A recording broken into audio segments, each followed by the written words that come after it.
My sister called me selfish after I stopped paying her bills, and now her husband threatening me. I laughed and sold their car. At family dinner I shocked them, and then parents.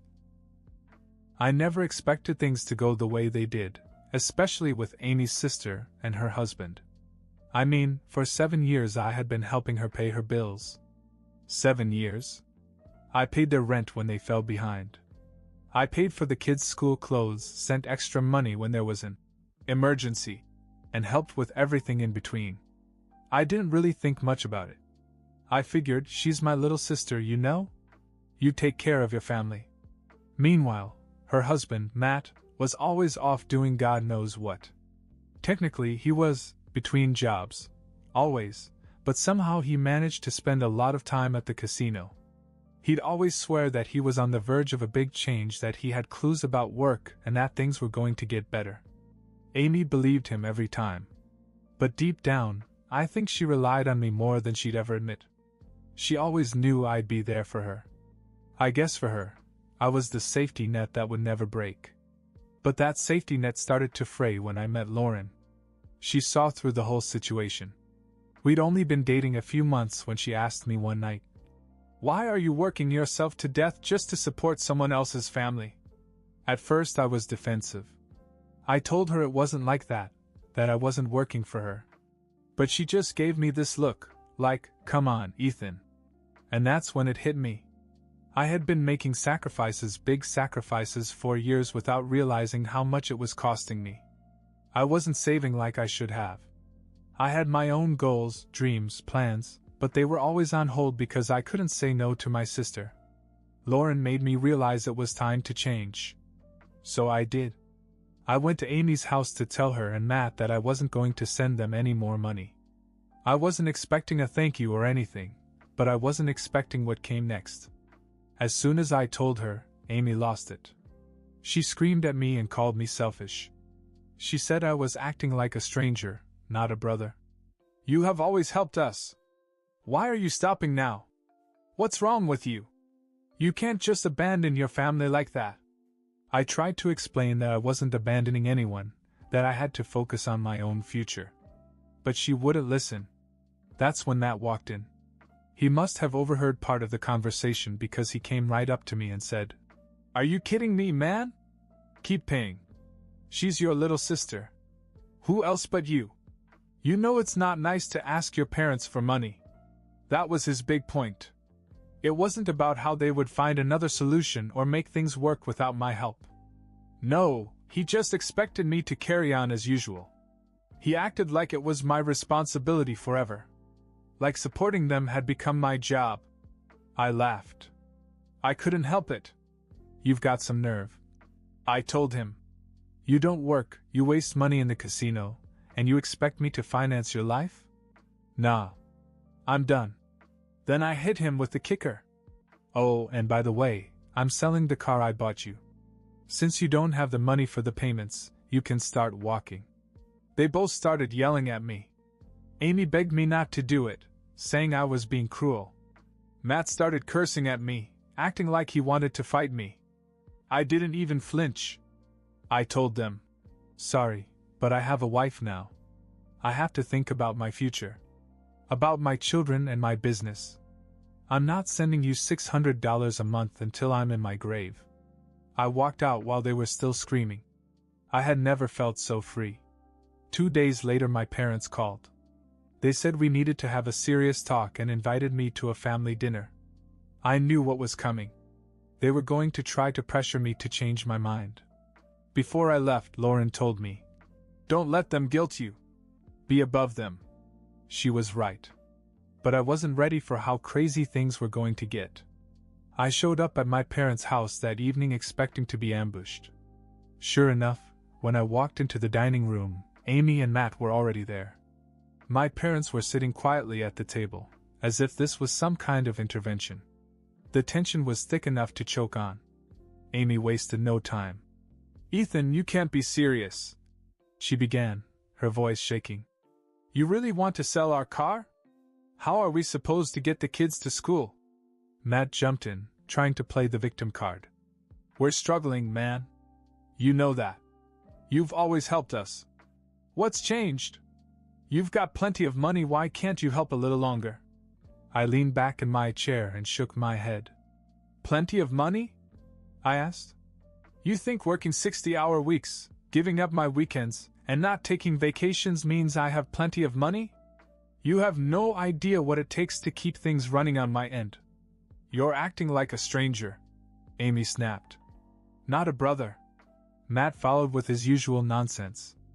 You're being cold, man. Family doesn't turn its back on family. I looked at my parents, who were still sitting there in silence. I could tell they were waiting for me to just give in. I had always been the good son, the one who didn't rock the boat. But this time I wasn't going to cave. Here's the deal, I said calmly but firmly. I'm picking up the car tomorrow. I've got a buyer lined up, and once that's done, I'm out. No more money. No more bills. Nothing. That's when Amy broke down in tears. She began begging our parents to intervene. You can't let him do this to us. Please tell him he can't just leave us. I thought my parents would take her side. My dad cleared his throat and finally spoke. Amy. Matt. Ethan is right. The room fell silent. I couldn't believe it. Neither could Amy or Matt. What? Amy gasped. You used him. My mom added. It's not right. He's done enough for you. It's time for the two of you to figure things out on your own. Matt's face turned bright red. He stood up and pounded his fist on the table. Are you serious? You're really going to cut us off like this? After everything? Everything? I repeated. Matt, the only thing you've done consistently is lose money at the casino and make promises you can't keep. You want support? Start supporting yourself. He glared at me, then at my parents. You're all a bunch of selfish. Careful, I interrupted.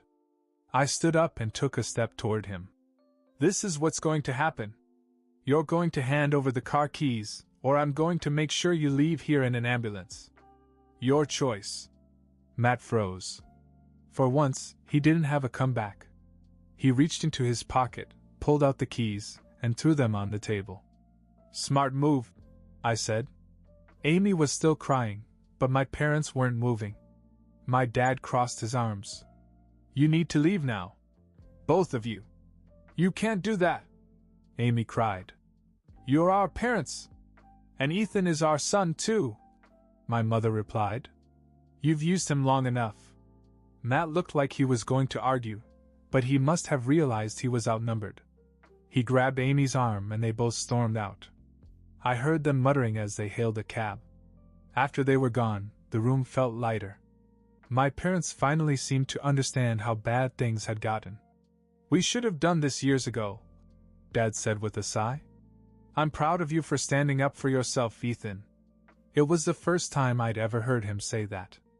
I wasn't expecting it, but it hit me harder than anything else that night. The morning after the family dinner, I went straight to Amy and Matt's house to pick up the car.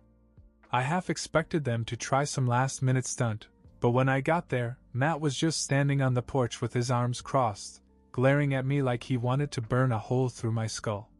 He didn't say anything as I took the keys from him and got into the car. Amy wasn't even outside.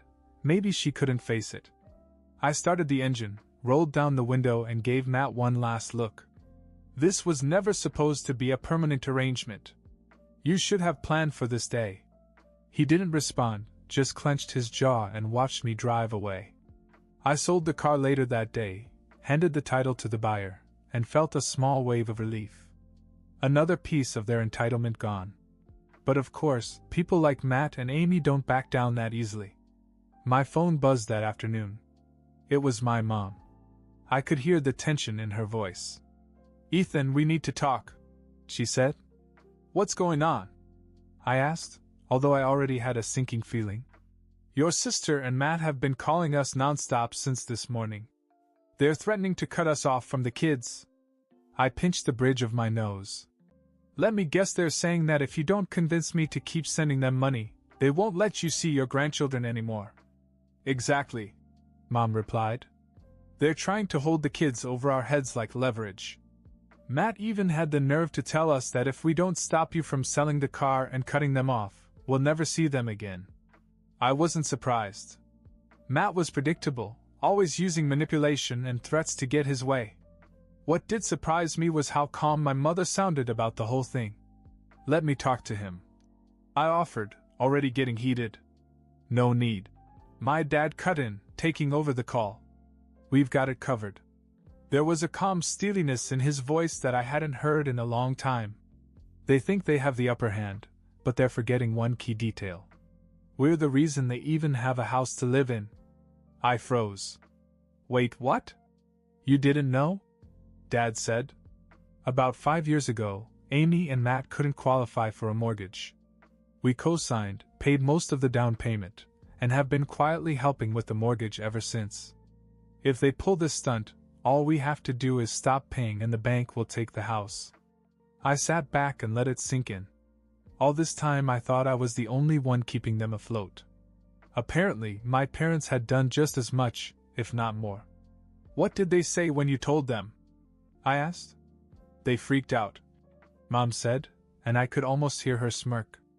Amy started crying and said we couldn't possibly do this to them.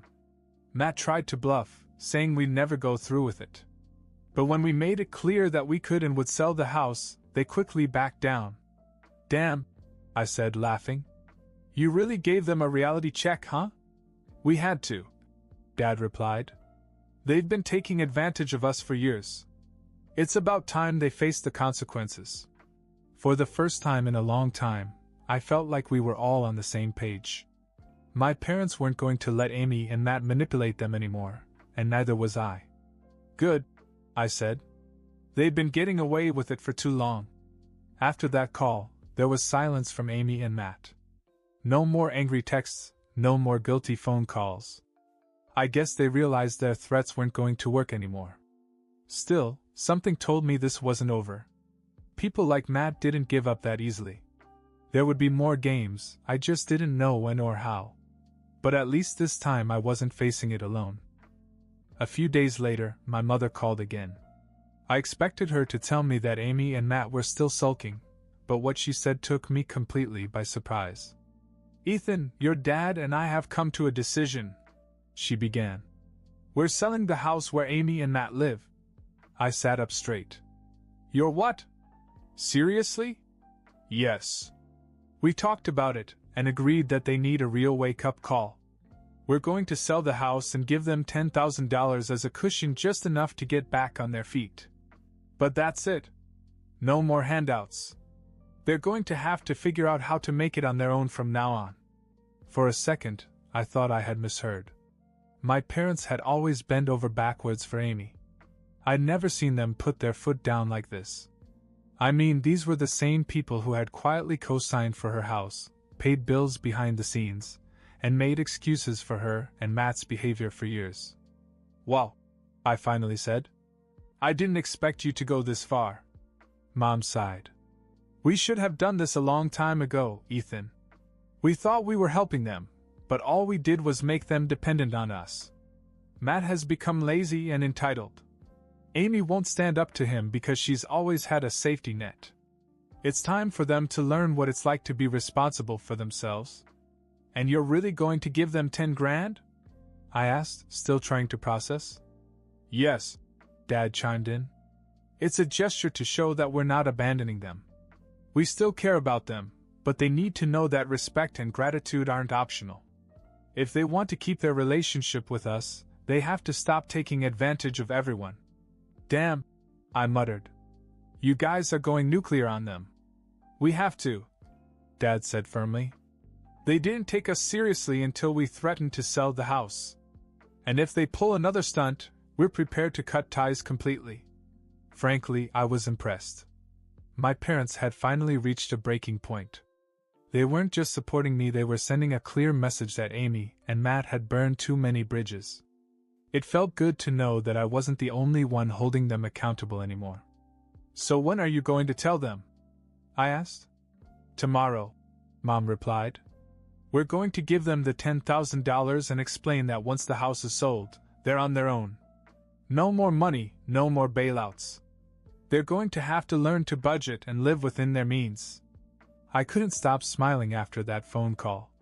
For the first time in years, I felt like my parents had my back. They weren't falling for Amy and Matt's guilt or manipulation anymore. They were taking a stand, and frankly, it was about time. Later that night, I told Lauren what had happened. She grinned and said, "See? Your parents are stronger than you thought. They just needed the right push. Next, Amy and Matt have a complete meltdown when they hear the news. Let me know when you want that part." The next day, my parents called a meeting with Amy and Matt to break the news.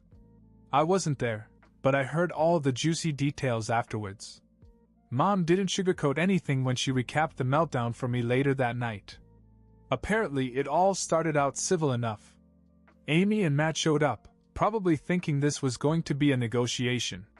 Maybe they thought my parents would apologize and offer more money to make things right. They had no idea what to expect. Dad didn't waste any time. He told them in no uncertain terms that they were selling the house. As soon as those words left his mouth, Amy lost it. "What? You're selling our house? You can't do that. This is where our children live," she screamed. "You don't own this house, Amy," Dad reminded her. "We do. And we've decided to sell it. We'll give you $10,000 to help you move and start over, but that's it. After that, you're on your own." Apparently, Amy started crying right then and there. "You're kicking us out? How could you do this to us? We're family." Matt was furious. He jumped up from his seat and started pacing. "You can't do this. You think you have all the power just because you pay the bills? That's not right. We have children to think of." Dad didn't flinch. "You should have thought about your children before you spent all your money gambling and relying on us to keep you afloat." Mom chimed in. "We've supported you for years, Matt. It's time for you to take some responsibility. We're done financing your lifestyle." Matt tried another angle. "You really want to tear this family apart over money? Fine, but if you do, you'll never see your grandchildren again." That was when things reached a boiling point. My mother told me later that she'd never been angrier in her life. She stood up and pointed her finger at Matt. "Don't you dare threaten us with the kids," she said coldly. "We bent over backwards for you too, and this is how you repay us? If you think you can blackmail us, you're wrong. Go ahead, cut us off. But don't expect a penny from us ever again." Dad backed her up. "If you try that stunt, we'll sell the house faster than you can pack a suitcase. You'll have nothing. And don't think for a second that Ethan or anyone else is going to bail you out." Amy broke down, sobbing uncontrollably. "Please don't do this, Dad. Mom, we have nowhere to go." Matt, realizing he was backed into a corner, tried to back away. "Look, maybe we can figure something out. We just need a little more time. I'm about to get a new job." "Spare us the excuses." Dad cut him off. "We've heard it all before. You've been making promises for years, and we've been giving you chances. We're done." Amy was hysterical now, begging my parents to reconsider.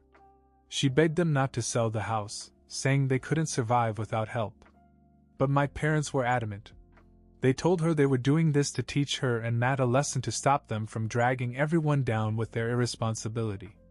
After a long, tense silence, Matt finally threw up his hands. "Fine," he muttered. "We'll take the 10 grand. But don't expect us to come crawling back when the going gets tough." "We won't," Dad replied calmly. "But if you ever want to have a real relationship with us again, you'll have to earn it through respect." Mom told me that after they left, she and Dad felt drained, but also relieved. It was as if they'd finally broken free from years of manipulation and guilt. When she finished telling me all this, I shook my head in disbelief. "I can't believe you actually stood up to them like that. I mean, I'm damn impressed, but damn. Ethan, it wasn't easy," she admitted. "But it had to be done. They'll never learn if we keep bailing them out. We had to draw the line somewhere." "I'm proud of you both," I said. "You finally did what had to be done. Hopefully this will be the wake-up call they need." "We hope so too," Dad added. But even if it doesn't, at least we won't let them control us anymore. And neither should you. That was the moment I realized something important. I wasn't just free of Amy and Matt's control. My parents were too. They had finally broken the cycle. A few months went by and things finally started to settle down. After all the chaos of selling the house, Amy and Matt had no choice but to adapt. They moved into a small rented apartment across town. From what I heard, Matt finally got a job, nothing fancy, just a warehouse position, but for once he was working consistently. I admit, I didn't expect him to stick with it, but so far he has. My parents have been true to their word. They haven't given Amy or Matt a dime since that final showdown. It's been hard on them, no doubt, but they're getting by. I think being cut off from the easy money has forced them to grow up. Then, out of the blue, Amy called me. I hadn't heard from her since the night I took the car. At first I didn't know what to expect. Maybe more drama, or maybe another attempt to make me feel guilty. But to my surprise, she sounded different, calmer, almost modest. "Hey Ethan," she began. I just wanted to apologize." I didn't say anything for a second, letting her continue. "I've been thinking a lot about the way I treated you. You didn't deserve the things I said to you. You were always there for me, and I took advantage of that. I'm really sorry." I could tell she meant it. This time there was no hidden agenda, no sob story, no manipulation. Just a genuine apology. "Thank you," I finally said. "I appreciate you saying that." She hesitated for a moment. I miss having my brother in my life. We used to be close, and I want to fix that. I know things have to be different now, but I want us to have a normal relationship again." I took a deep breath and let the words sink in. I wasn't mad at her anymore, not really. I'd already moved on from all the resentment. But I knew things couldn't go back to the way they were. There were limits now, and I wasn't going to play the role of fixer anymore. "I miss having a sister too," I admitted. "But things have to be different. I'm here if you want to talk or catch up, but I'm not going to support you financially anymore. That part of our relationship is over." "I know," she said quietly. "And I'm not asking for that.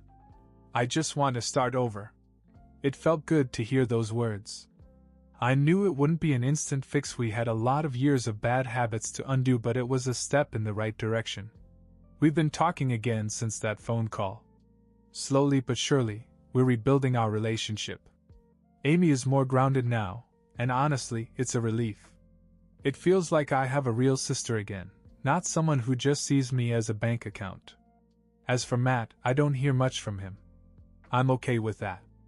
As long as he keeps working and stays out of trouble, I don't really care what he does. He's Amy's problem to deal with now, not mine. My parents are happier too. Without all the stress of constantly bailing Amy and Matt out, they've had more time to focus on themselves. They've even started traveling a bit, something they always put off before. We've all learned some hard lessons, but I think we're better for it. And me? I feel free. My life is my own again. I'm saving for the future, growing my business, and starting a family with Lauren. It took years of frustration and a hell of a lot of drama to get here, but I'm finally in a place where I can breathe. Family is complicated, always will be, but for the first time I feel like we're all finally moving forward.